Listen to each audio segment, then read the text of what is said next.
The Indiana Hoosiers were fantastic this year, going 16-0 and winning the national championship. But they also did something that hasn't been done since the 1996 Florida Gators. That is winning their program's first national championship. That means that for the past 30 years, just about every single team to win a national championship had already won one in their program's history. So taking a look at the 1996 Florida Gators, they went 12-1. They had the number one scoring offense, scoring 46.6 points per game, an offense that put up over 500 yards per game. And they had the 15th scoring defense, allowing just 16.8 points per game and about 250 yards per game. So they more than doubled up their opponents in yards per game and won by an average margin of nearly 30 points. Their only loss on the season was to the number 2 team, Florida State, by 3 points. They had some incredible wins, like going to number 2 Tennessee and beating them by 6, beating number 12 LSU by 43, number 16 Auburn by 41, number 11 Alabama in the SEC championship by 15, and getting their revenge on Florida State at the end of the year, who was number 1 at the time, beating them by 32 points. They were led by Heisman Trophy winning quarterback Danny Werfel, who had 3,625 passing yards and 39 passing touchdowns to go alongside 2 rushing touchdowns.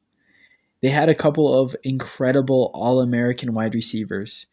Rydell Anthony had nearly 1,300 yards and 18 touchdowns receiving, and All-American Ike Hilliard had 900 yards and 10 touchdowns receiving. Taking a look at the 2025 Indiana Hoosiers, they had the number 3 scoring offense, putting up 41.6 points per game, going for over 450 yards per game, and the number 2 scoring defense, allowing just 11.7 points per game and 266 yards per game. Their 30-point per game differential was nearly identical to the 96 Florida Gators. In their 16-0 season, they had some notable wins, beating number 9 at the time Illinois by 53, going to number 3 Oregon, beating them by 10, playing number 1 Ohio State for the Big Ten championship and winning by 3, playing number 11 Alabama in the college football playoff and blowing them out by 35, followed by number 5 Oregon by 34, and finally winning the national championship game against number 10 Miami by 6. They were led by Heisman winning quarterback Fernando Mendoza, who threw for 3,535 yards, 41 touchdowns, as well as had nearly 300 rushing yards and 7 rushing touchdowns. They had 2 1,000-yard backs. Roman Hemby went for over 1,100, and Kalen Black was just over 1,000. Plus, they had 3 stud receivers who all went for over 600 yards. Omar Cooper had 937 yards and 13 touchdowns. Elijah Surratt had 830 yards, but 15 touchdowns. And Charlie Becker, who had some clutch catches at the end of the national title game, ended the season with 679 yards and 4 touchdowns. Their defense was elite and also very balanced.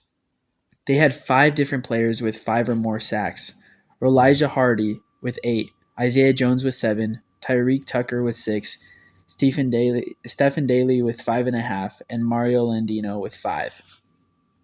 Not only could their D-line get to the quarterback, but their defensive backfield was forcing turnovers.